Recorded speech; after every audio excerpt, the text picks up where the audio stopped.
de grâce, Dieu en qui il n'y a aucune ombre de variation, nous sommes reconnaissants ce matin pour ta fidélité, ta grâce et ton amour. Car tu es le Seigneur des Seigneurs, le Dieu en qui il n'y a aucune ombre de variation. C'est pourquoi nous te bénissons pour ce sous-thème que nous avons commencé pour nous affermir. Que ta grâce soit sur chacun d'entre nous ce matin et que tu nous guides par l'Esprit Saint.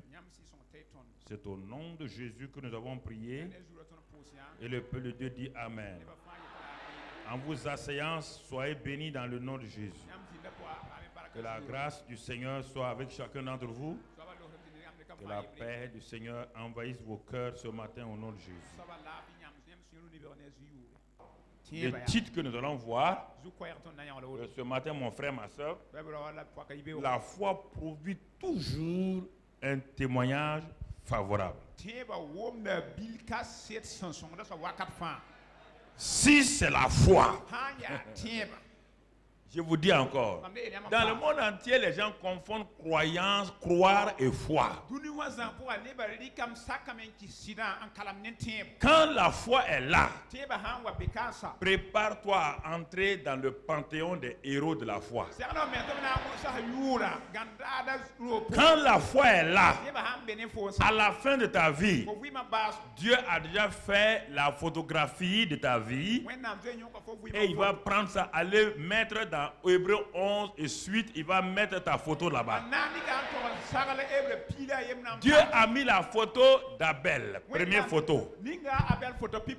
Enoch, deuxième photo. Noé, troisième photo.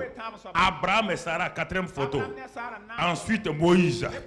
Ensuite Josué. Ensuite David. Il a mis leurs photos dans le panthéon des héros de la foi. Parce que ces gens-là ont rencontré toutes sortes de problèmes, toutes sortes de trahisons, toutes formes de tribulations. Malgré tout, quoi qu'il advienne, ils sont restés fermes. Ils ont dit, moi pas bouger. Je ne bouge pas. Satan, que tu veux, oui ou non? Que tu veux, oui ou non? La victoire d'un chrétien n'est pas dans le nombre de choses qu'il a acquises. C'est, je regarde quand il a des difficultés, des problèmes. Mon ami, c'est pour quand on fabrique les voitures, on les soumet à des tests. Si tu vas là où Mercedes teste ses voitures en Allemagne, tu seras étonné. Là où Mercedes teste ses voitures, va voir. C'est des kamikazes. La voiture l'a fait, ils font des tours, ils vont partout, ils tournent en vitesse 80 pour voir si la direction ne se cassera pas. Et on donne à des chauffeurs kamikazes. Pourquoi la voiture quoi? Tant que Mercedes n'a pas testé une voiture, il ne met pas ça sur le marché. Tant que Dieu n'a pas testé un de ses enfants, il ne le met pas sur le marché de la C'est pourquoi beaucoup de gens sont à côté. Dès qu'ils voient un problème, ils se plaignent. Donc Dieu dit, laissez-le, il n'est pas prêt pour être testé encore. Il n'est pas prêt. Écoutez mon frère et soeur. C'est cela. Tout le reste là. Si les gens comprenaient ça, ils allaient avancer. Donc, je dis que la foi, en tout cas si c'est la foi, si ce n'est pas autre chose, si c'est la foi, elle produit toujours un témoignage favorable.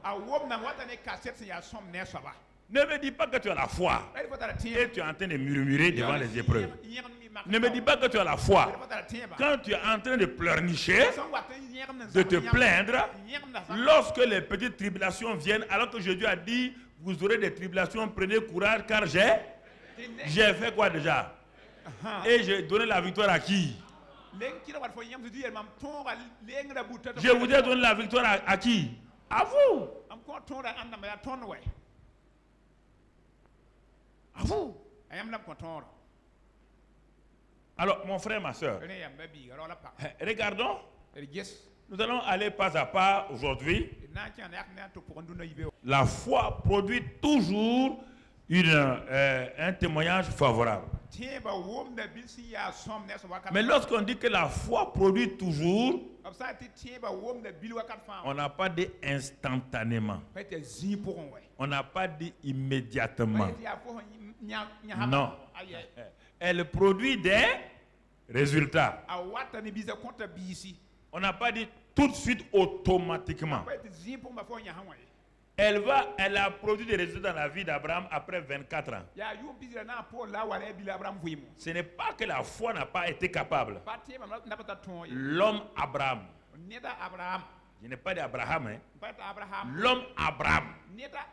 Il lui a fallu 24 ans pour comprendre les principes de la foi. Quand il est devenu Abraham, un an, ça suffit à une vieillesse d'avoir Isaac. Et tu comprends ce que je te dis? Tu comprends? En tant qu'Abraham, un homme appelé de Dieu, un homme choisi de Dieu, même si tu es choisi, ça ne fait rien. C'est pourquoi les gens errent jusqu'à ce qu'à un moment donné soit fatigué. Écoutez-moi très bien. Il a été appelé par Dieu. Dieu lui a fait des grandes promesses. Le gars est parti. 24 ans. 24 ans pour atteindre son but. Mais le jour où il a reconnu Dieu comme le Dieu tout suffisant, c'est ça, la foi commence en reconnaissant Dieu comme source de la foi. Il a reconnu Dieu comme le Dieu tout suffisant, le Dieu de l'espérance, le Dieu de la victoire, le Dieu à qui rien n'est impossible, le Dieu qui fait des miracles. Quand il l'a connu, ça c'est Genèse 17. Donc de Genèse 12 à Genèse 17, 24 ans de lutte. Mais quand il a reconnu, un an plus tard, Isaac était là. 24 ans ont produit qui? Ismaël. Un an a produit qui? Isaac. Donc la foi produit toujours son, mais pas immédiatement. Dis à ton voisin, pas immédiatement.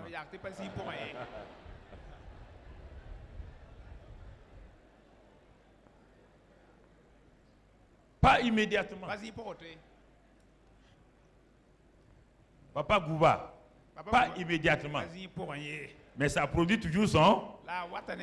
Ça produit toujours son. Ça produit toujours son.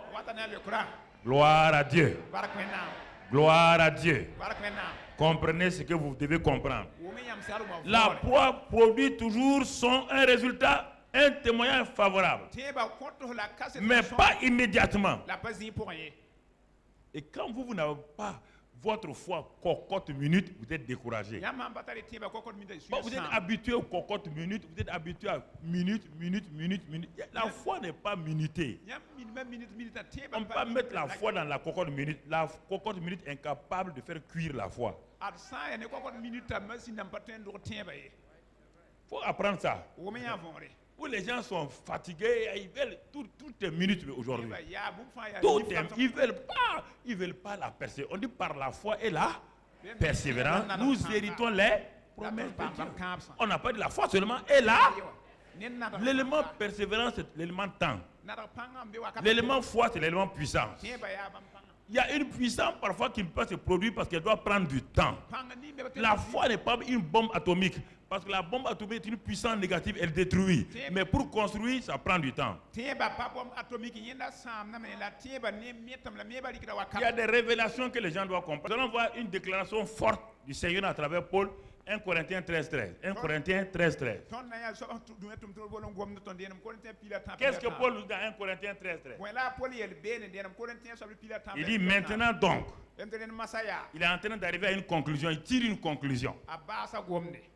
Après avoir parlé de 1 Corinthiens 12, il a tiré une petite conclusion à la fin de Corinthiens 12 en disant qu'il va leur montrer la voie par excellence. Il attaque 1 Corinthiens 13. Là-bas, il introduit autre chose pour améliorer 1 Corinthiens 12. Dans 1 Corinthiens 13, 1, il leur dit oui, mais même si vous parlez en langue, si vous avez tant, il parle. Et beaucoup de gens s'embourbent dans les premiers versets de 1 Corinthiens 13. L'homme est en train d'aller faire, il est en train, un avocat, il est en train de plaider, il n'est pas arrivé à la conclusion. Quand un avocat commence à plaidoyer, fais attention, il est au début de sa plaidoirie. Il n'est pas arrivé à la conclusion. Il est arrivé à la conclusion maintenant. Il dit maintenant donc. Maintenant donc. Donc quoi? Maintenant là. Donc il y a ces trois choses demeurent. La foi, l'espérance et l'amour. Et on dit, la plus grande des choses là, c'est l'amour. Laissez tomber le mot charité dans Louis II là. Louis II a des problèmes très souvent. Il a trop de problèmes. C'est l'amour. La charité est différente de l'amour. Voilà. Parce qu'on dit agapao. Alors, revenons à notre... Donc, il y a trois choses qui demeurent. On te dit qu'il y a trois choses quand tout est fini. Il y a trois choses qui sont inébranlables. Trois. Et tu comprends? Le mot demeurer là, c'est-à-dire qu'après que le vent ait tout amené, que les tempêtes aient tout enlevé, tout, tu vas trouver trois piliers qui restent. Trois piliers de la maison qui restent. La foi, l'espérance et l'amour. Mais on te tire une conclusion, si tu ne fais pas attention, tu vas avoir des problèmes. Prenons ces trois éléments-là, vous allez les voir leur importance avant de continuer sur la foi. Donc, il y a trois éléments qui demeurent. Il dit maintenant, c'est dans ces trois éléments-là, il met de côté ce qu'on appelle l'amour. Il dit que l'amour est la plus grande chose. Ah, je ne voyais pas, pasteur, c'est ça la plus grande chose. Mais attends d'abord. Tu dois commencer par l'espérance. L'espérance qui est au milieu. Parce que la foi et l'amour, je vais te donner leur caractère. La foi est le plus grand, l'amour est le plus grand motivateur. Tout ce que je fais, je dois le faire dans la motivation de quoi? L'amour. C'est de ça qu'on parle ici. Donc, c'est l'amour le plus grand motivateur. Je dois obéir à Dieu parce que je l'aime. Ma motivation, ce n'est pas de chercher quelque chose avec Dieu. L'amour est le plus grand motivateur. C'est de ça qu'on parle. La foi est le plus grand activateur. C'est ça qui active les choses. Pas l'amour. L'amour n'active pas. Je vais te montrer tout de suite. L'amour motive. La foi active. Mais ils font tout ça autour de qui? Autour de l'espérance. Autour de l'espérance. L'espérance, qu'est-ce que c'est? C'est le désir que j'ai dans mon cœur pour ma guérison. Ma guérison n'est pas encore là. J'ai le désir de voir réaliser ma guérison dans le futur. J'ai le désir de me marier dans le futur. J'ai le désir d'avoir telle chose dans le futur. Ça, c'est l'espérance. Mais l'espérance s'arrête et regarde du côté de l'amour et de la foi. Il demande l'aide de l'amour et de la foi. Alors, mon frère, quand il va vouloir demander à être guéri, Il ne demande pas de guérir pour aller faire les 100 coups. Parce qu'il aime Dieu, il veut être guéri par motivation. L'amour est son motivateur. Parce qu'il s'appuie sur ce que Dieu a fait. Dieu a tant aimé le monde qu'il a donné son fils pour que nous soyons guéris. Il rentre dans l'esprit de l'amour. Maintenant, il a un but, il espère la guérison. Il a le motivateur, l'amour.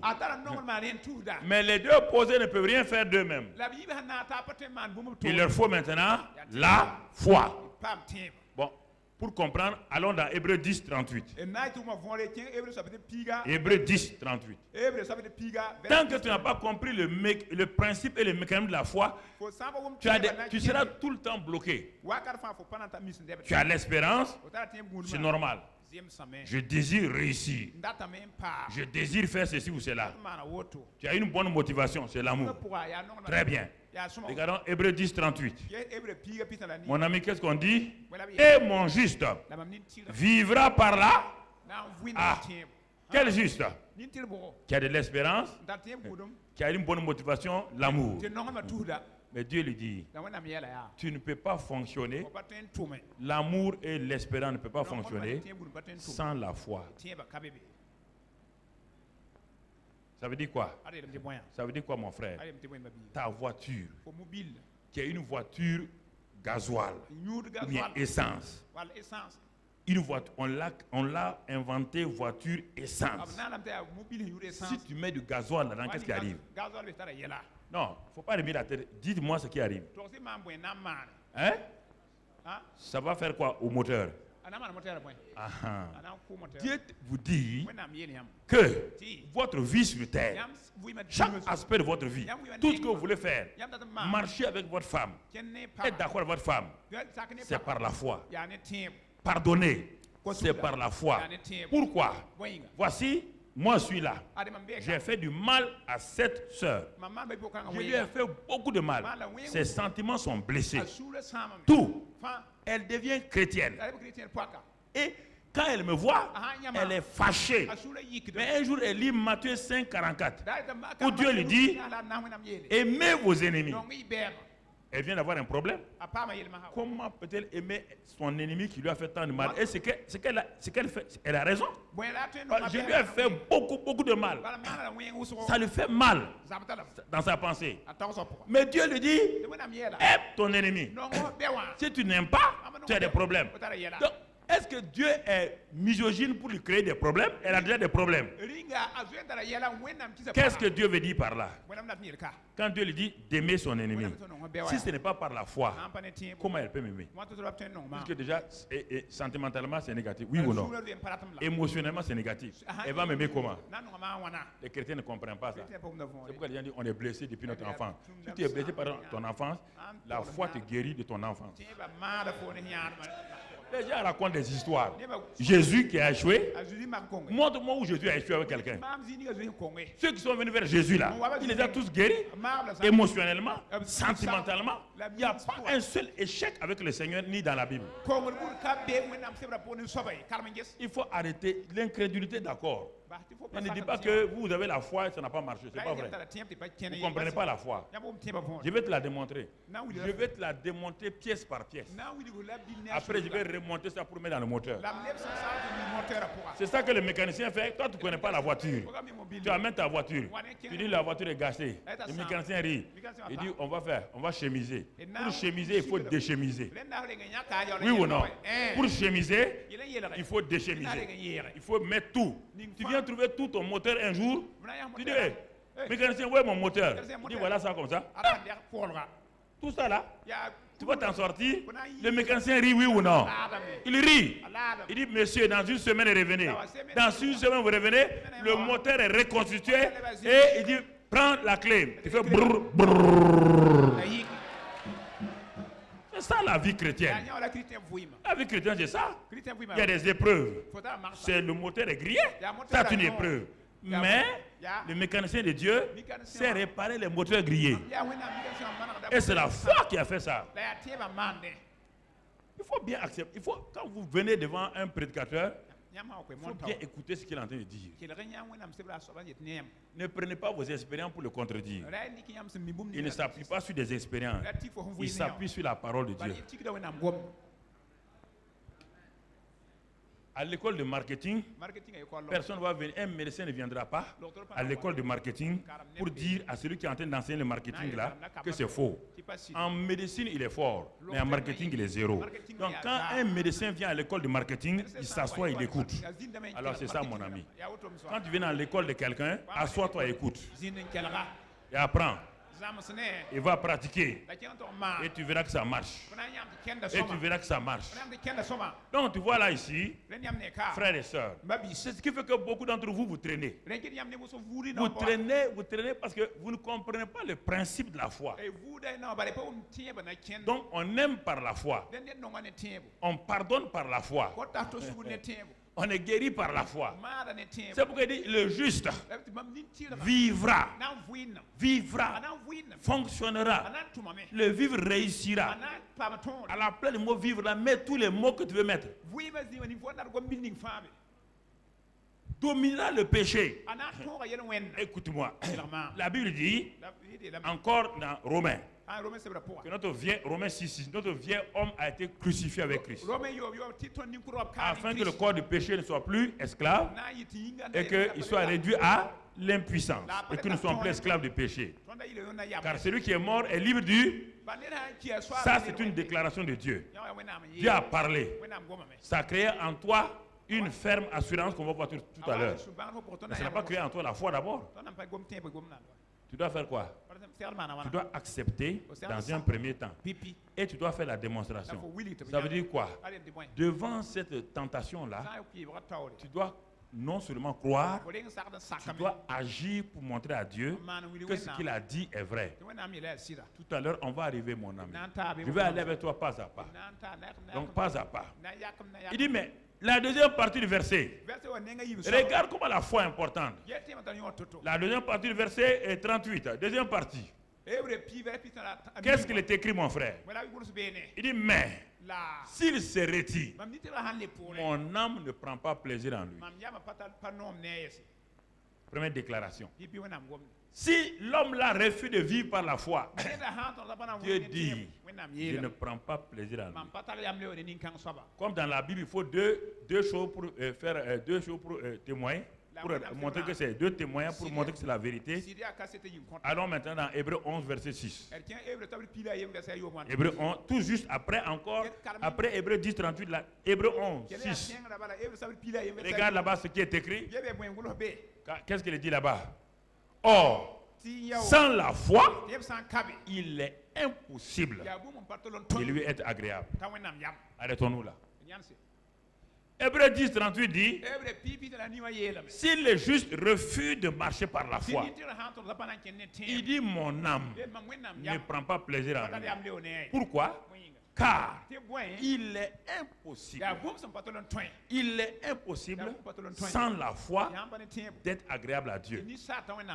Tu dois mettre ça une fois de toutes dans ton cœur. Les gens peuvent devenir chrétiens et vivre la vie chrétienne sans victoire. C'est pourquoi dans Apocalypse là, on ne parle pas des chrétiens, on parle des vainqueurs. Les 7 églises là, qui représentent l'église de Christ dans toutes les générations, la seule expression qui est utilisée, le vainqueur. On ne parle pas des chrétiens, on parle des vainqueurs. Alors quand on parle de vainqueur, ça veut dire qu'il y a une épreuve. On ne peut pas être vainqueur sans épreuve. On ne peut pas être vainqueur sans épreuve. Ce sont les vainqueurs qui auront des récompenses. C'est les vainqueurs. Tout le monde n'aura pas. On ne peut pas aller flatter les gens. Tout le monde n'aura pas. Même les pasteurs n'auront pas. Il faut qu'ils soient vainqueurs dans le domaine. Regarde, prends les 7 caractéristiques des 7 églises. Regarde la dernière église. l'église de Laodicée, qui reprend le monde moderne aujourd'hui. Qu'est-ce qu'ils ont dit? Ils ont dit, nous avons des grands bâtiments, nous avons des gens prospères, nous avons tout. Tout. Nous sommes riches, nous avons tout. Dieu dit au Saint-Esprit, va leur parler là. Ils ne savent pas qu'ils sont pauvres, misérables. Ils ne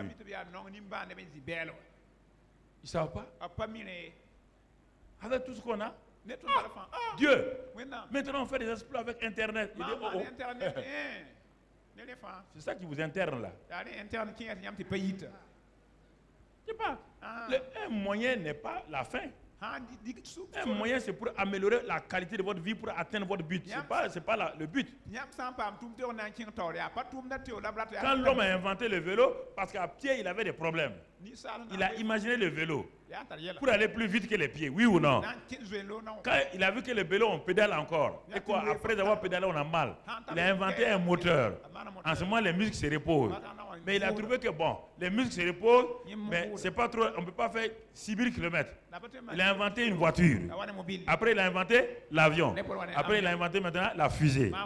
Alors, frère, mon frère, mais ça n'a pas changé la vie de l'homme. Ils vont en fusée là-haut, ils viennent, quand ils vivent sur la terre, ils vivent comme des cochons. Aller sur la lune en fusée. Il y a des gens qui veulent louer des maisons par terre, la lune à combien de francs? J'ai lu ça l'autre jour, $236 000. Il y a un homme qui est aux États-Unis qui est en train d'avoir le projet de construire une cité sur la lune. Mais je me demande comment ils vont vivre. Écoutez, une parenthèse avant de continuer. Quand on va sur la lune, là, on est habillé comment? Scaphandre, oui, c'est ça, non? Partout, sur le visage, partout. Et quand tu fais un pas, c'est des sauts. Oui, oui. Voici un monsieur et sa femme qui ont loué une maison à la lune. Ils s'en vont pour faire des vacances lunaires. Mais est-ce qu'il peut se toucher? Si l'homme veut aller embrasser sa femme, quand la femme fait comme ça, oui, parce que sur la lune, on ne peut pas marcher comme ça. Sur la lune, on ne peut pas marcher comme ça. Dès que tu fais un pas, et maintenant, deuxièmement, tu ne peux pas ouvrir ta bouche parce qu'il n'y a pas l'oxygène. Si tu enlèves ça là, tu es cadavre. Si tu embrasses ta femme, au moment où tu l'embrasses là, quand c'est fini, tous les deux vous tombez raide mort. Parce qu'il n'y a pas d'oxygène. Les hommes ont des idées bizarres. Ils ont des idées bizarres. La foi. Non, vous comprenez pourquoi? Et regarde, moi, je m'examine quand je te parle là. J'ai fini de me parler à moi-même.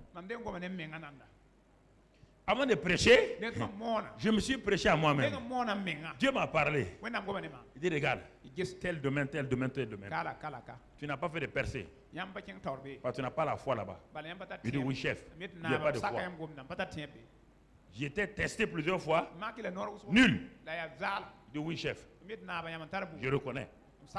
Je suis nul dans ça. Il dit, ici, tu as avancé. Il dit, oui, chef. C'est comme ça que vous faites avec Dieu? Moi, c'est fâché. Non. Tu ne fâches pas avec Dieu. Qu'est-ce que tu peux le faire? Tu peux le faire quoi? Tu peux le boxer? Donc calme-toi et puis... Calme-toi, mon ami. C'est ça. Il dit, mon juste vivra par la foi. Mais s'il se retire, mon âme ne prend pas plaisir en lui. Car, or, il est impossible d'être agréable à Dieu sans la foi. Sans la foi. Donc, je m'assois. Je suis dans une étude biblique dans ma chambre. Je m'assois attentivement, je regarde. Qu'est-ce que Dieu vient de dire comme cela? Seigneur. Mais moi, je suis un croyant. Dieu dit oui. Mais tu n'es qu'un croyant. C'est le croyant qui agit par la foi. Parce que la foi agit selon ce qu'elle croit. Que la foi est une équation est égale à croire plus agir.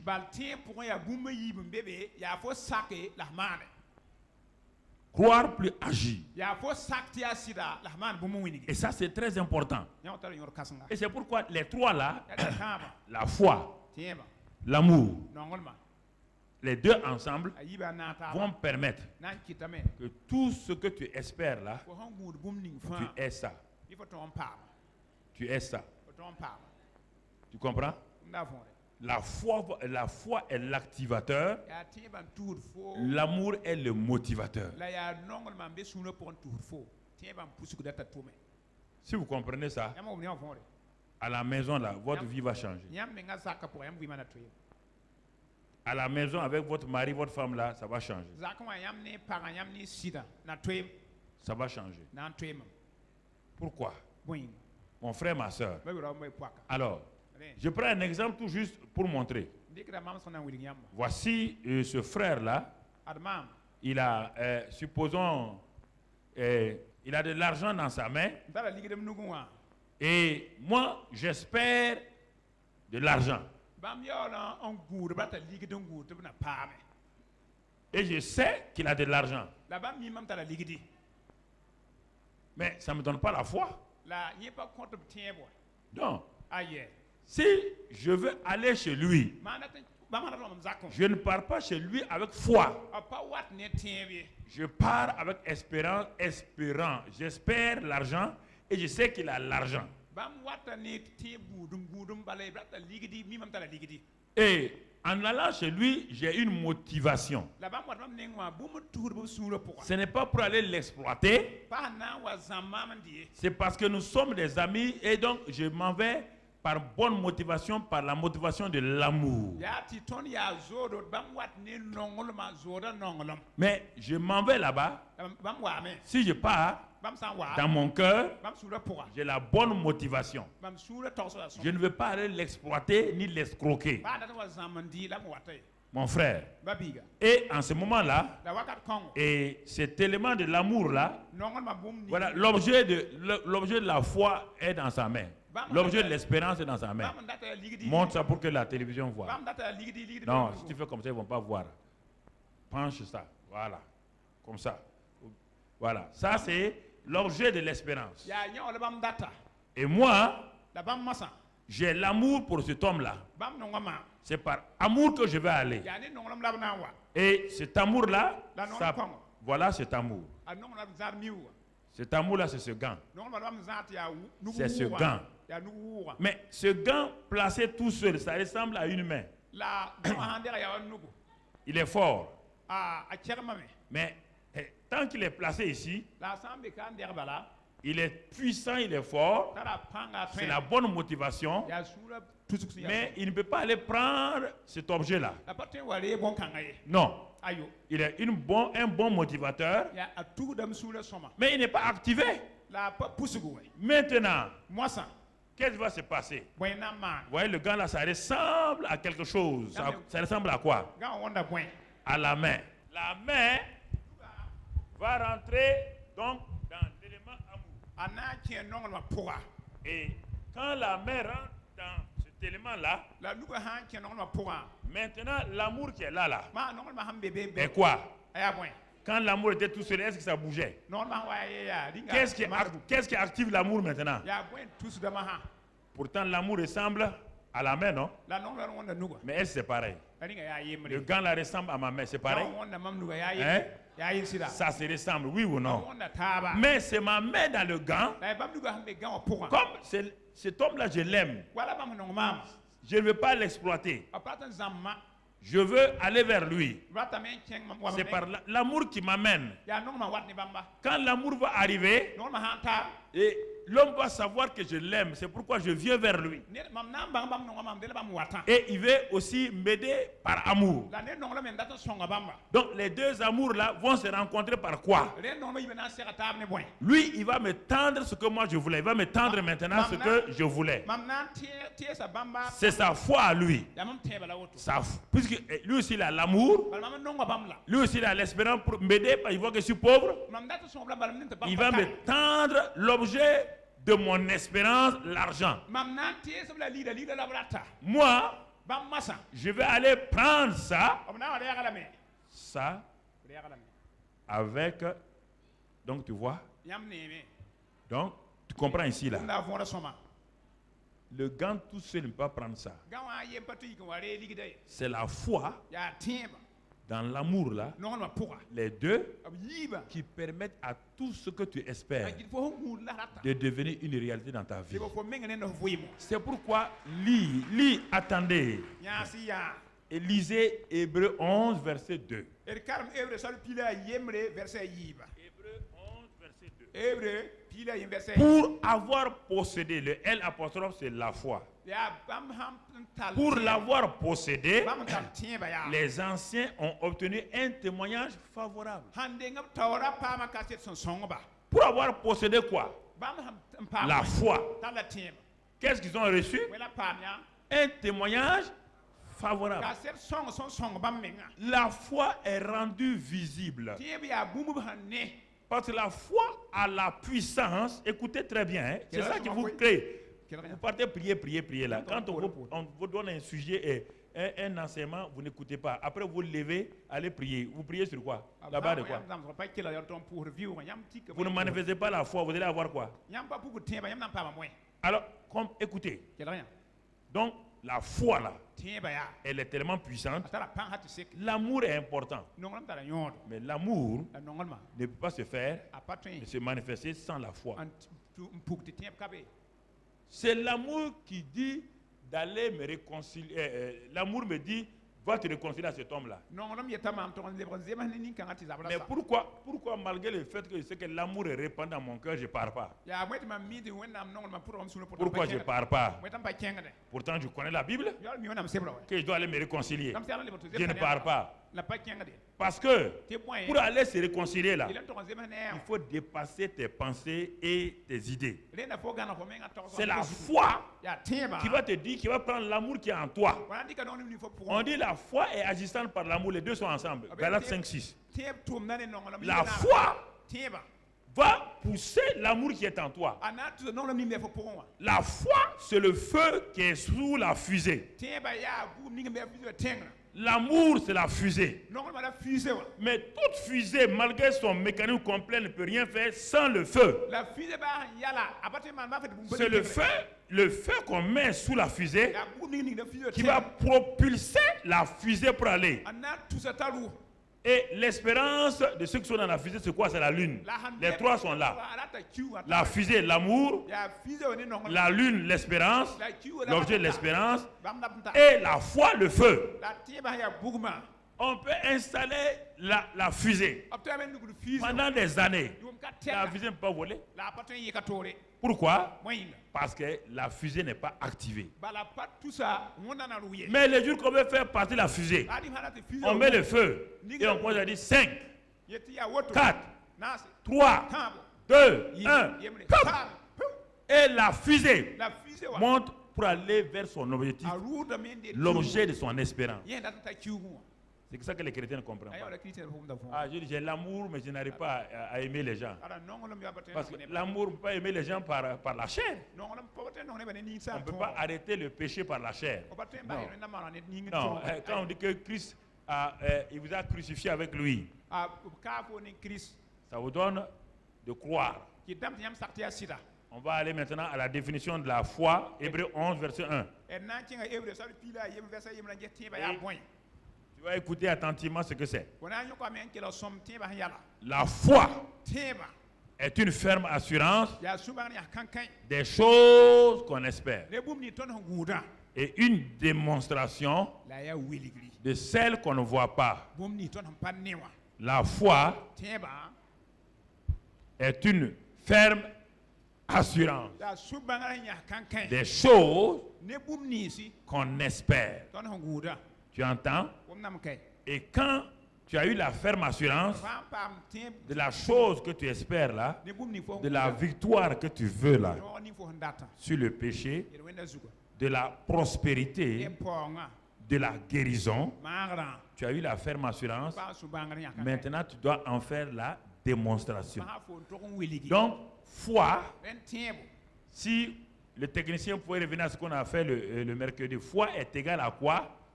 Croire plus agir. Tebe a bwen be pour wa. Non, je dis foi est égal à croire plus agir. Dans Hébreux 11, verset 1, là, quelle est la partie croire, quelle est la partie foi, agir? La partie croire, c'est quoi? Ferme assurance des choses qu'on. La partie agir, c'est quoi? Bon, je vous pose la question, puisqu'on dit la foi, c'est ça. Prenez la première partie, là, c'est ça la foi? C'est de croire, c'est d'avoir une ferme assurance. Hein? Alors, pourquoi quand on vous dit tu n'as pas la foi ici, tu te fâches, tu dis mais pasteur, j'ai la foi. Tu n'as pas la foi. Tu n'as que la quoi? La ferme. Mais est-ce que tu as agi? Est-ce que tu as parlé? Tu n'as pas la foi. On flatte les gens. Mais non, non. Tu es un croyant. J'ai pas le temps, mais on va venir. Dans Jean 8, verset 30. On ne va pas le lire. Vous devez le connaître. Il dit que Jésus a commencé à prêcher. Quand il a prêché, beaucoup de Juifs qui étaient là, parmi les Juifs là, plusieurs ont cru en lui. Donc ils sont devenus des quoi? Des croyants. Ils ont cru, ils sont devenus des. Celui qui croit est un quoi? Croyant. Très bien. Versets 31 et 32 maintenant. Jésus dit à ces croyants-là, vous savez, pour eux, c'est un privilège qu'ils ont fait à Jésus. Tous les Juifs te rejettent. Nous avons osé croire que tu es le Messie. Tu dois être content, Jésus. Le Seigneur n'est pas content parce que vous croyez. Et la croyance est un sacrifice parfois. Mais non. Il ne s'arrête pas là. Il va leur dire maintenant qu'un croyant doit passer à une autre dimension. Il dit, vous êtes devenu croyant. Il dit oui. Maintenant, je vais vous proposer quelque chose. Si vous demeurez dans ma, vous serez quoi maintenant? Vous passez de croyant à qui?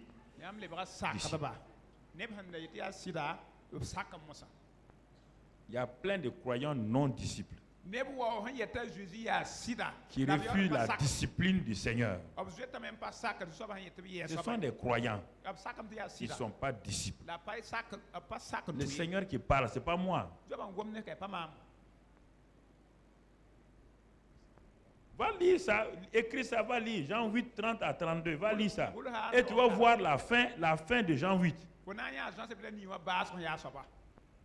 Alors, quand Jésus a dit ça, il dit, si vous demeurez dans ma parole, vous êtes vraiment mes disciples. Et, troisième partie, vous connaîtrez la... Ah non, attendez, on n'a pas de la vérité à franchir quelqu'un. Hein? Jamais. Là, Jésus n'a jamais pas trafiqué la parole de Dieu. C'est la connaissance de la... qui va faire quoi? Donc, la connaissance de la vérité, là, c'est quelle partie? C'est la partie foi. Les croyants ont accepté de se soumettre à la parole de Dieu. C'est ça, écoutez-moi. Ils ont décidé de se soumettre à la parole de Dieu. Jésus dit, quand tu te soumets à la parole de Dieu, moi je t'appelle disciple. Il dit, maintenant le disciple ne reste pas disciple. Il va commencer à expérimenter, à agir. Quoi?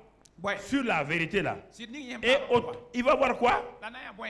Il va voir que certains aspects de sa vie qui n'étaient pas encore libres là, la connaissance de la vérité, la pratique de la vérité, le fonctionnement sur la base de la vérité, va commencer à faire quoi? À la franchir. Alors, regardez, ce que j'ai l'habitude de dire que les gens réagissent là. Ils ont réagi avec Jésus. Qu'est-ce que les disciples qui ont cru là ont dit à Jésus? Nous ne sommes Moi, je ne suis pas en train de lire la Bible, je suis en train de vous la dire. Ça est en moi. Oui ou non? Et vous avez vos Bibles sur vos genoux. Il dit maintenant, il dit, écoutez ce qu'il dit. Puisqu'il a dit que si vous demeurez, vous êtes vraiment mes disciples. La réaction des Juifs, il dit, nous n'avons jamais été esclaves de personne. Nous sommes des filles de qui? Abraham. Jésus dit, si vous étiez fille d'Abraham, vous allez faire quoi? La discussion commence. Avec qui? Les croyants. Pas avec les Juifs qui sont contre lui. Hein. La discussion commence avec les croyants, ceux qui ont cru là. Lisez. Ils ont commencé à dire non, mais comment? Nous sommes filles d'Abraham. Jésus dit, si le Fils vous a franchi, vous serez réellement libre. Ils ont dit, il n'y a pas de question ici. Non, ce sont des croyants. Mais ils veulent s'arrêter à croyants. Ils ont continué à lutter, parler. À la fin, Jésus leur dit, vous êtes pour père qui? Vous êtes pour père qui? Il parle aux pharisiens. Il parle aux scribes. Il parle à qui? Aux croyants. Vous êtes des croyants, mais dirigés par le diable, comme Pierre qui a dit, cela ne t'arrivera pas. J'ai dit à Pierre, arrière de moi Satan. Ça veut dire qu'un croyant peut être pris par le diable en otage. Faites attention à votre vie. Vous entendez? Ceux qui ont cru, maintenant je le dis, vous avez pour père le diable. Des croyants? Oui. Qui ont décidé de croire en Jésus? Oui. Mais ils ne veulent pas agir. Ils ne veulent pas la foi. Ils veulent rester croyants. Believer. I want to be a believer. No. You have to have faith. La foi produit des résultats, pas la croyance. La croyance ne produit pas. La croyance te laisse, tu es là, je crois. Non, ça ne donne rien.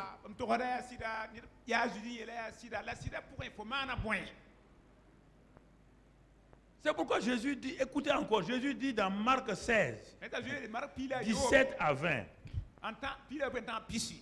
Il dit, mais celui qui croit en moi, il sera baptisé. Celui qui est sauvé, on va sauter. Il dit maintenant, voici les miracles qui accompagnent ceux qui ont cru. Donc, normalement, il y a des miracles qui doivent accompagner le croyant.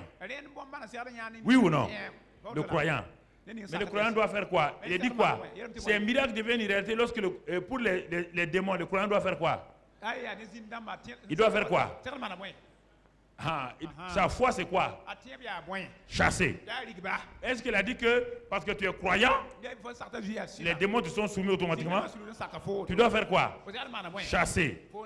Chasser là, c'est ça la foi. Ils imposeront les mains au... Imposer les mains au malade, c'est ça là? Parce que la foi agit sur la base de ce que vous croyez. La foi agit toujours sur la base de ce que vous croyez. On peut vivre la vie chrétienne vraiment naturellement sans le surnaturel. Aujourd'hui là, on peut vivre ça et puis on va se séduire.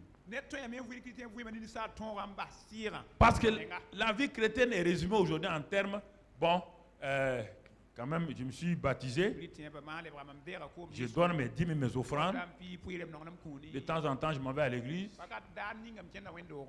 les pasteurs doivent être contents de ça. Et c'est ça qui trompe les gens. Ils ont confondu ça avec ce qu'eux ils font. Mais ils ne font pas ce que Dieu a dit de faire. Tu vas à l'église? Ah oui, je vais à l'église tous les dimanches. Je donne même mes dîmes, mes offrandes. Tu pardonnes? Tu aimes ta femme? Quand même. Elle a un mauvais caractère. Toi, tu n'es pas un chrétien. Puisque ta femme a un mauvais caractère, à cause de ça, tu vas à l'église. Et tu voles au service. Tu es un chrétien. Chrétien. mais pas disciple de Jésus.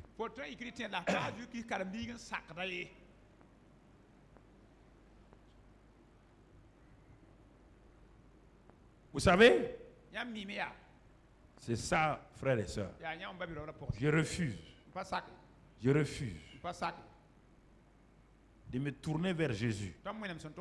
Écoutez, frère, peut-être vous ne comprenez pas d'où je viens. Peut-être vous croyez que je suis venu à Jésus parce que j'avais besoin de ça. Jésus m'a pris en lançant son filet, il m'a pêché. J'ai bien réfléchi avant de devenir pasteur. Et le texte qu'il m'a donné, c'est dans le livre de Paul à Timothée. Il dit prêche la parole en tout temps contre tout vent. J'étais jeune comme beaucoup d'entre vous, loin là-bas. Il dit exhorte tout. Quand il arrivera un moment où les gens vont se donner eux-mêmes des docteurs. Ils veulent entendre ce qui est agréable. Mais toi, prêche et fais l'œuvre d'un évangéliste. Voici mon texte d'appel. J'ai réfléchi 14 années. J'ai travaillé 14 années. J'ai vu la puissance de l'argent. J'ai vu la gloire des positions sociales. C'est en ce moment-là que Dieu m'a dit, au moment où j'étais bien, le Seigneur m'a dit, n'oublie pas ce que je t'ai fait. Comme Élie avec Élisée. N'oublie pas ce que je t'ai fait en arrière. Je me suis dit, j'ai dit, bon Seigneur, je vais aller. Mais je te promets, je ne ferai pas de cadeau ni à moi-même, ni à quelqu'un. Ni à mon père, ni à ma mère, ni à ma femme, ni personne. Je vais être un prédicateur, je vais aller jusqu'au bout. Si tout le monde me lâche, qu'il me lâche. Je vais aller.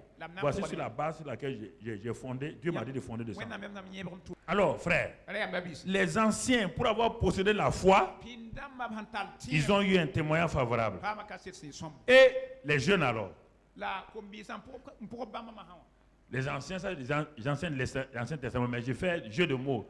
Si les anciens ont eu un témoignage favorable, et les jeunes, 1 Timothée 6, verset 12. 1 Timothée 6, verset 12. Qu'est-ce qu'il dit dans ce passage-là? 1 Timothée 6, verset 12. Ce passage-là nous dit ceci, mon frère, ça c'est les jeunes. Il dit, Paul dit, combat le bon combat de la foi. Combat le bon combat de la foi.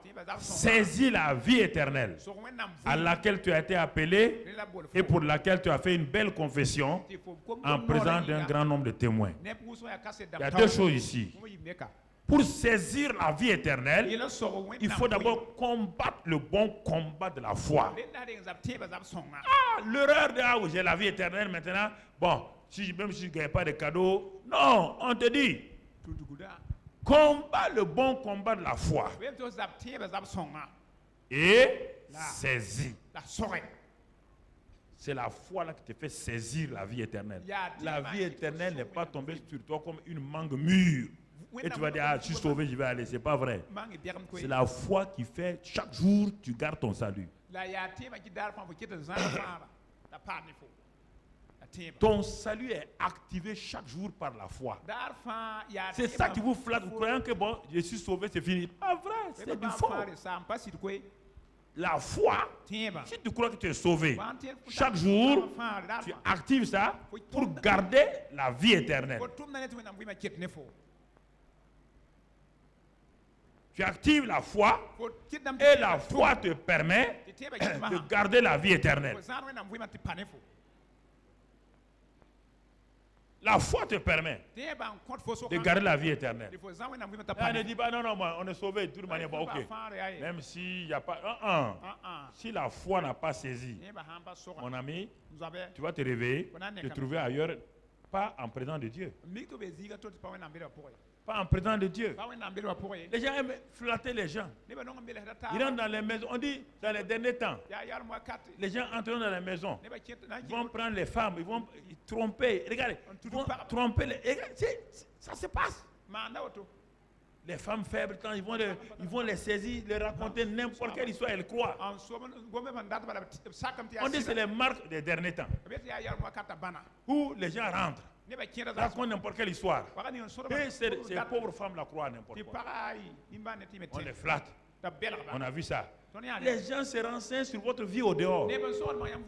Ils se renseignent sur votre vie au dehors. Quand ils viennent maintenant, il y a plusieurs années, quand on a commencé les émissions à Radio Évangile, il n'y avait pas de télévision. Tout était là, c'est Radio Évangile. Tout le monde écoute Radio Évangile. Il y a des malfaiteurs de la ville de Ouagadougou qui ont exploité ça. Et ils ont commencé à se renseigner sur la vie de quelques chrétiens là. Et ils partent à moto. Quand ils voient cette femme là, ils savent qu'elle est faible un peu d'esprit. Il y a le premier qui passe. Et il dit à la femme de s'arrêter. La femme s'arrête. Le deuxième vient. Il dit madame, on a vu. Vous écoutez l'émission à la radio là. Pasteur Karambé, nous on vient de son église. Dieu nous a montré il y a ça dans votre vie. En ce temps, elle raconte les histoires de sa vie. La femme dit mais ça c'est Dieu hein. Il dit non, c'est pas fini hein. Il y a des démons chez vous à la maison. Chez vous là, est-ce qu'il n'y a pas un enfant qui fait comme ça? On va aller vous aider. Les pauvres femmes ouvraient leur maison et on les exploitait jusqu'au jour où des gens sont venus me dire, et des gens, écoutez-moi, ça s'est passé aux finances, ministère des Finances, un grand cadre du ministère des Finances. Ils sont braves, les malfaiteurs sont braves plus que les chrétiens. Ils ont plus le courage. Ils sont allés frapper à la porte d'un directeur. Quand ils sont rentrés, monsieur le directeur, on s'excuse, hein, le pasteur Karambri est tombé en panne d'essence là-bas. Là. Il a dit de venir prendre avec vous 15 000 francs. Le directeur a dit, ah bon, pasteur Karambri, dit de venir chez moi. C'est oui. Monsieur Karambri, ils enlèvent 15 000 dons. Ça s'est passé ici. Je parle à la radio, peut-être c'est la personne qui regarde. La station d'essence qui est en face de... bon, je ne vais pas dire l'endroit. Ils sont allés garer les motos. Garer les motos. On dit, oh, la nuit. On vient de la réunion chez Pasteur Karambé. En ce temps, mon nom a commencé dans la ville. On vient chez lui là. Le gars de la station a dit non, si c'est l'homme là, il est honnête. Vous êtes dans son église, il dit oui. Vous voulez quoi? Non, on vient de là-bas, on est tombé en panne d'essence là. Ils ont rempli leur moto là. Il a dit non, demain matin, amenez l'argent seulement. Non, si c'est l'homme là, il n'y a pas de problème. Tout ça, on veut me dire. Vous voyez les gens? Parce que les gens croient n'importe quoi. N'importe quoi. Ils ne vérifient rien. Ils ne vérifient rien. Il suffit qu'on vienne chez toi. Le type a pris des renseignements sur toi. Pris des renseignements sur toi. Il rentre chez toi, il te raconte n'importe quoi, tu crois. C'est le problème des gens. Parce qu'ils ne veulent pas écouter l'enseignement. Vous croyez qu'on peut distribuer, un petit peu distribuer bénédiction à toi? Hein? Si un papa ne peut pas le faire, un petit enfant peut le faire, même si les prophètes. Des histoires comme ça. Ce sont les pères qui bénissent, pas les jeunes gens. Un jeune homme de 20 ans va, un gaillard de toi, 65 ans, il vient t'asseoir que il te bénit. Un petit conseil te bénit. Tu bénis avec quoi? Quelle bénédiction? Quelle bénédiction il a? Et vous croyez n'importe quoi. Parce que l'enseignement de la foi, on a enseigné ça plusieurs fois, sous plusieurs aspects. Enseigner. Mais les gens ne laissent pas entrer l'enseignement. Ils ne laissent pas entrer l'enseignement. Donc tu vois. Alors, on va aller pour aller vers la fin. Parce que c'est une série qu'on va rester dessus au moins 2 mois, 3 mois. Il faut que tu aies une vraie percée. Une vraie percée dans ce domaine. Donc, mon frère, ma soeur, donc, il est dit maintenant que la foi, sa source est Dieu lui-même. Dieu est le Dieu de la foi. Jésus-Christ est le chef et le consommateur de la foi, dit Hébreux 11, verset 2. Hébreux 12, verset 2. Maintenant, de façon pratique, comment la foi là se manifeste, comment elle est donnée. Romains 10, 17. La foi vient. Elle vient. Ça, c'est la dynamique de la foi. Avant que la foi soit, on dit la foi est. Avant qu'elle soit là, il faut d'abord qu'elle vienne. Quand elle vient maintenant, elle va se stabiliser dans le est. C'est ça. La foi vient de ce qu'on entend. Et ce qu'on entend vient de la parole de Christ. Vient pas de n'importe quelle parole. Vient d'une parole révélée. D'une parole personnelle. Qui s'adresse à toi personnellement. La foi est liée à ça. Et quand elle est là, c'est pourquoi elle te donne une ferme assurance. Et ça te permet maintenant de démontrer.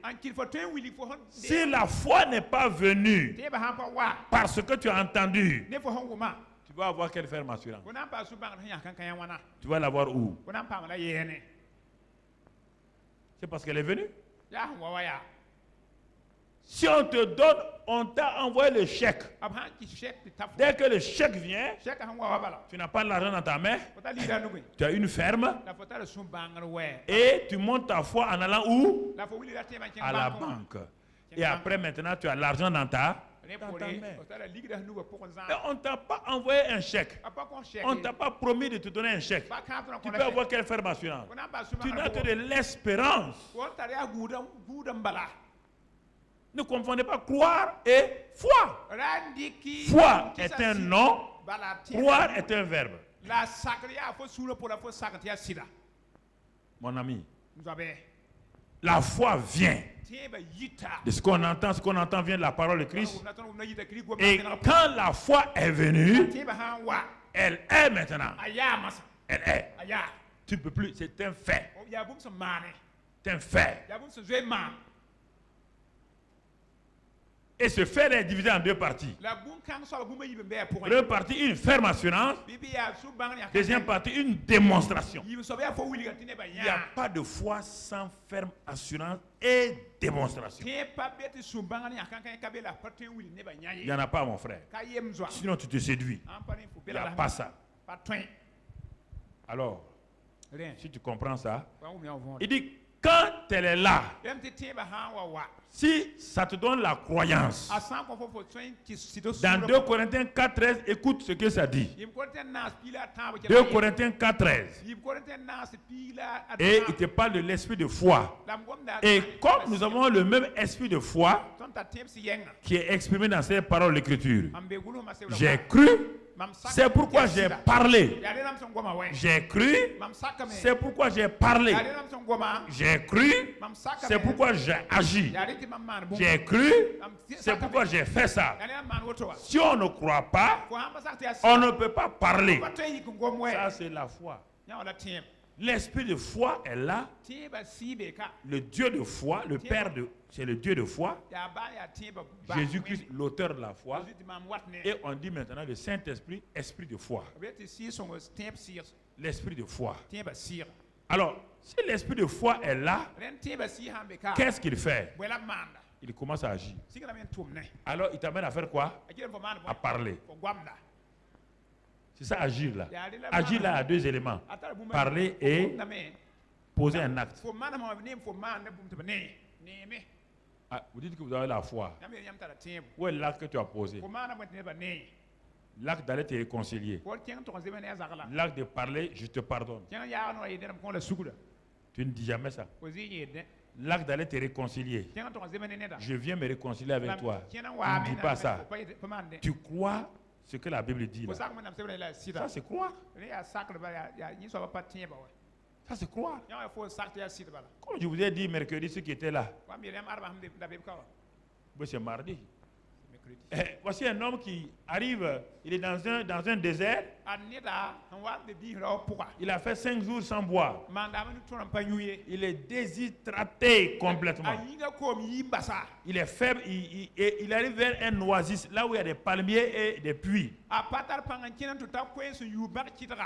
Et il fait les derniers efforts pour arriver, il tombe. Et il s'est trouvé que dans ce oasis-là, il y a une famille qui est venue habiter là-bas. Et parmi les habitants de cette maison-là, il y a un médecin. Les habitants prennent l'homme qui n'est pas malade, il est déshydraté. Le médecin vient prendre ses poules et tout. Il dit, cet homme-là, il reste 10 minutes à vivre. S'il ne boit pas de l'eau, il lui reste 10 minutes à vivre. L'homme s'assoit. On lui amène de l'eau. 1 litre d'eau et un verre. On lui sert l'eau. Écoutez. Et là, le médecin dit, monsieur, il vous reste 10 minutes. Vous n'êtes pas malade, hein? Mais la déshydratation là est pire que la maladie. Si vous buvez, vous allez vivre. L'homme dit, oui, je crois. Je crois que si je bois, je vivrai. Je crois à l'eau. Je crois aux paroles du médecin. Je crois que cette famille a été gentille. Je crois que si je bois, j'aurai la vie. Le médecin dit, monsieur, il vous reste 5 minutes. Médecin, vous croyez que je suis un incrédule? Moi, je crois. Je crois que si je bois l'eau là, je vais vivre. Le médecin dit, il te reste 1 minute. Il dit, médecin, vous ne comprenez pas. Je ne suis pas incrédule. Non, je crois. Et brusquement, l'homme tombe, il est mort. Je vous pose la question là. Est-ce qu'il croyait, oui ou non? Ce qu'il disait là, c'est vrai, oui ou non? Ce qu'il disait, c'est vrai, oui ou non? Ça l'a sauvé? La plupart d'entre vous, c'est comme ça que vous croyez. Vous croyez que la Bible est vraie, ça vous sauve? Ça vous guérit? C'est le problème. La foi ici, c'était quoi? La foi de l'homme, c'était quoi? De faire quoi? De quoi? C'est pas fini? On te dit, tu dis, ah, je crois. Pas faire. Je ne suis pas incrédule. Tu as fait la chose? Tu n'as pas fait. Mais tu n'auras pas de résultat. Tu n'auras pas de résultat. Est-ce que vous comprenez? Tu n'auras pas de résultat. Croire ne suffit pas. Et quand tu agis comme un fou. C'est ça que les gens ne croient pas. La foi, l'action là, c'est une folie. C'est pourquoi les gens disent qu'on est fou. Ils ne comprennent pas la foi. Ils confondent la foi avec la foi religieuse, la foi catholique, la foi protestante. Ils confondent ça. Ça n'a rien à voir. Ça, on appelle ça la croyance. La croyance ne change personne. La croyance donne une ferme assurance que bon, ce qu'on dit là est vrai. C'est ça seulement. C'est vrai. Mais ça peut être vrai. Ça ne te profite pas. L'eau là était vraie. Oui ou non? Ça lui a profité. C'est ça. Alors regardons Marc 5. Marc 5.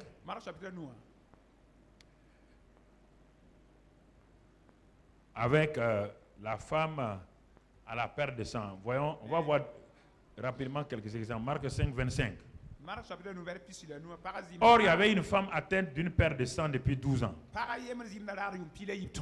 Elle avait beaucoup souffert entre les mains de plusieurs médecins. Elle avait dépensé tout ce qu'elle possédait. Elle n'avait éprouvé aucun soulagement, mais était allée plutôt en empirant. Donc, vous voyez là, parfois quand je parle aux médecins, eux aussi veulent se fâcher. Elle a souffert entre les mains de quoi? Est-ce que ça ne se passe pas comme ça aujourd'hui? Hein? Alors, est-ce que c'est mauvais? La médecine est limitée. Elle fait de grandes choses. Gloire à Dieu pour les médecins. Mais le médecin doit être humble pour reconnaître que ses connaissances sont limitées puisque le médecin ne peut pas se guérir lui-même. Docteur c'est ça quand si que maintenant minimum tara te bala pas mara mengwe. Donc, regardons. Et guess what? La bonne femme avait l'argent. Ko songa tala C'est pourquoi elle change de médecin. Ala to na lo to emba. Atala ligidi. Et maintenant, La massa malgré tout ça, on dit qu'elle a souffert entre les mains de plusieurs médecins. Plusieurs. Le mot plusieurs, déjà, ça commence à partir de combien? Voilà. Voilà. Donc, ok. Maintenant, le problème, elle est partie s'asseoir à la maison. Tout le monde l'a abandonné. Quand ton cas est chaud, les médecins font quoi? On dit de t'amener où? À la maison. Cela prouve qu'ils sont incapables de te soigner. Donc ça veut dire que c'est limité. Il n'y a pas de honte dans ça. Il n'y a pas de honte. Maintenant, la femme est à la maison. Sans espoir, sans rien. Elle est assise attendant quoi? Sa mort. La Bible dit la foi vient de ce qu'on... La foi vient de ce qu'on entend. Sautons, ça donne le verset 27, non? Ayant entendu, regarde, ça donne 27 ou 27? 27. Ayant entendu parler de... Donc, la foi vient de ce qu'on... Elle a entendu parler de qui? Un autre médecin. Oui ou non?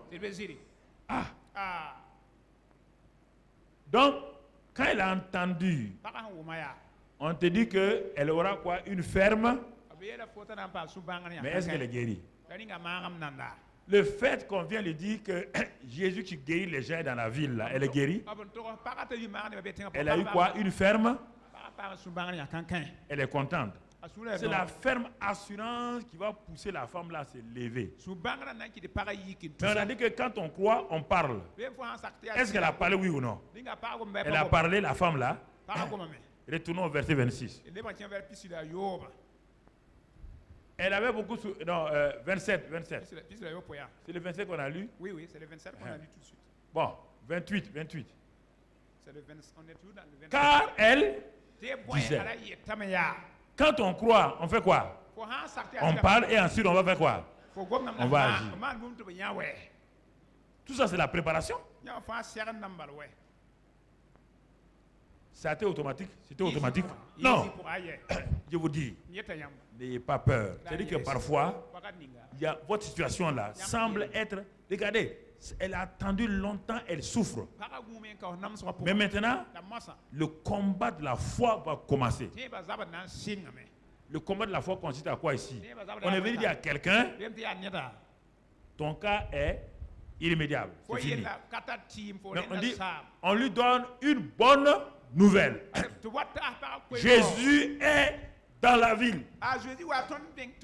Jésus est dans la cité. Jésus est là. Quel Jésus? On lui dit tout ce que ce Jésus a fait. Ça a créé en elle quoi? La ferme. Mais quand on dit que la foi vient là, on parle, la foi, il faut prendre la foi avec les deux termes. Une ferme assurance et une démonstration. Quand on dit, quand tu entends que la foi là ne court pas vite, elle contient ces deux éléments. Quand tu entends le mot foi, à partir d'aujourd'hui, tu dois vérifier s'il y a d'abord quoi? Ferme. Et ensuite, il ne faut plus oublier, hein?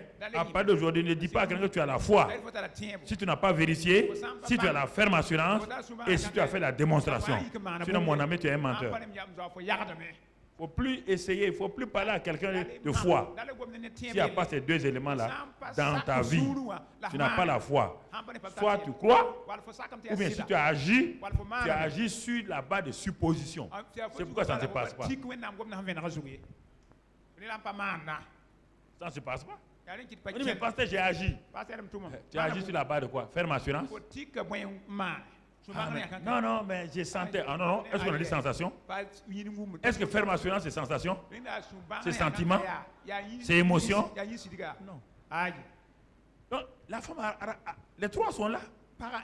Elle a entendu. Ce qu'elle a entendu là a déclenché chez elle une ferme. Une ferme, elle a cru. Elle va faire quoi? Parler. Oui ou non? Elle parle elle-même. Il n'y a pas quelqu'un avec qui elle parle. C'est pourquoi les femmes aiment parler seules. Non, ça c'est clair là. Il n'y a pas une femme qui ne parle pas seule. Ou bien?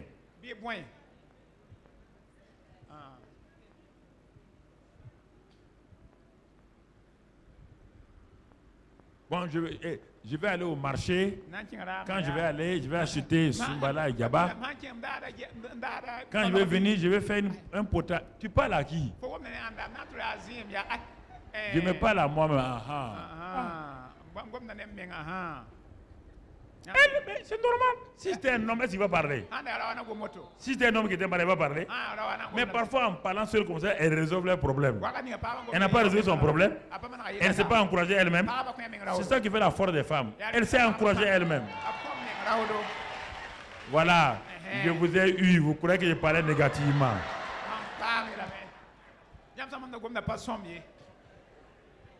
Moi, je suis un vieux singe. Je connais. Quand je parle des femmes, c'est moi. Attendez, je n'ai pas fini. Je n'ai pas fini. Regardez, si c'est un homme, il ne va pas bouger. Et puis s'il parle, lui va parler à celui qui lui a parlé. Voilà. Il ne faut pas venir me tromper ici. Est-ce que la femme a dit ça? Elle a laissé que l'autre parte. Et elle se disait elle-même. Elle se disait elle-même. Ah bon? Il y a un type comme ça dans la ville là. Elle parle à elle-même. Mon problème est fini. Mon problème est résolu. Elle a résolu son problème où? Dans sa maison. Il dit, je me lèverai, j'irai. Je vais faire quoi? Toucher le bord de son vêtement et sur quoi? Elle a décidé comment, quand et tout. Elle sera guérie. Oui ou non? Elle a cru, elle a parlé, elle a agi. Et maintenant elle a pris la route. Elle est partie trouver une foule. La foule là était un problème pour elle. Elle est venue pour être quoi? On a qu'à mettre des anacs là-bas, ça va la déranger. Les murs de Jéricho n'ont pas être là-bas, ça va la déranger. Les Jourdains vont être là-bas, ça va la déranger. La mer rouge va être là, ça va la déranger. La foi traverse les mers rouges. La foi renverse les murailles de Jéricho. La foi renverse, la foi renverse, la foi renverse. La foi renverse. Aucune muraille ne peut tenir devant la foi. Et ta foi va renverser tes murailles. Ta foi va renverser tes Jourdains. Ta foi va ouvrir tes mers rouges. Et tu vas entrer dans Canaan, la prospérité. La bénédiction est pour toi au nom de Jésus. Tu vas entrer dans la guérison. Tu vas entrer dans la délivrance. Ceux qui ont programmé ta mort seront honnis. Et tu risques de les enterrer toi-même. Alléluia. Marche à la victoire. Célèbre la victoire. La victoire est pour toi. Parce que ayant entendu cette parole-là, tu ne peux plus jamais échouer. J'ai mis dans ta main ta victoire. J'ai mis dans ta main ta prospérité. J'ai mis dans ta main la victoire sur tout. J'ai mis dans ta main l'élévation. J'ai mis dans ta main le mariage. J'ai mis dans ta main la prospérité de tes enfants. Tes enfants seront élevés. Et tu seras étonné. J'ai mis dans ta main ta bonne santé. J'ai mis ta main l'élévation professionnelle. Dans tes études au nom de Christ Jésus. J'ai mis ta main la victoire sur tes ennemis. Tes ennemis viendront contre toi, ils vont s'enfuir. La gloire de Dieu est sur toi. Reçois cela ce matin. Et fais comme la femme. Elle est partie. Et elle a touché. Dis avec moi, je touche maintenant. Par la foi. Le bord du vêtement de Jésus. Et je reçois en retour la guérison, la délivrance, la prospérité, la victoire. Je reçois maintenant tout ce que Dieu a prévu pour moi. Je ne manquerai de rien. Satan, sache une chose. Ce que Dieu a dit, moi j'ai cru, j'ai parlé et j'agis et je possède comme les anciens ce qu'ils ont possédé. Je possède comme Sarah. Sarah a possédé Isaac. Je possède mon Isaac. Noé a possédé. Il a possédé le salut de sa famille. Isaac a possédé sa prospérité.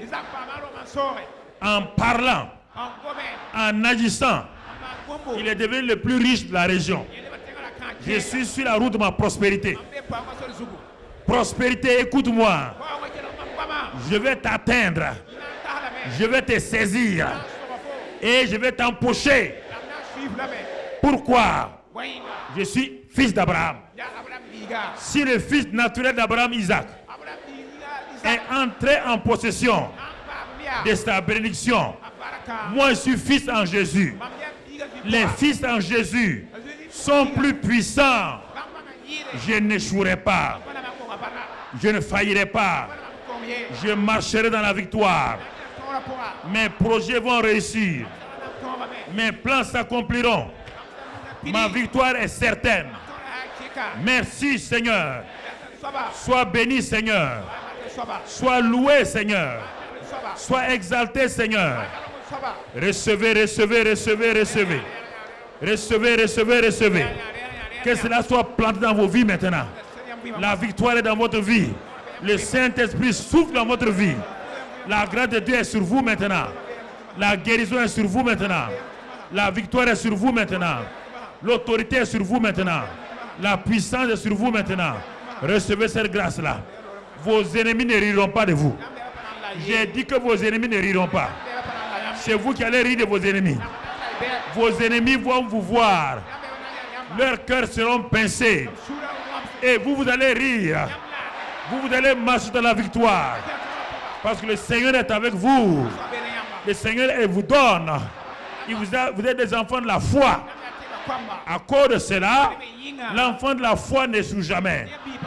Merci Seigneur. Sois béni Seigneur. Et en préparant un bon chant de louange de victoire. Ce serait une bonne chose mon frère, ma soeur. Afin que nous puissions exalter et louer le Seigneur. Sois glorifié et sois exalté. Sois magnifié et sois béni. Alléluia. Amen. Amen. Amen. Amen. Désormais, vivez par la foi. Que vous ne reculez plus au nom de Jésus. La victoire est au bout. Dans le nom de Christ Jésus, vous êtes une armée de foi. Et une armée de foi ne baisse pas les bras. Quoi qu'il advienne, elle va de l'avant au nom de Jésus. Amen.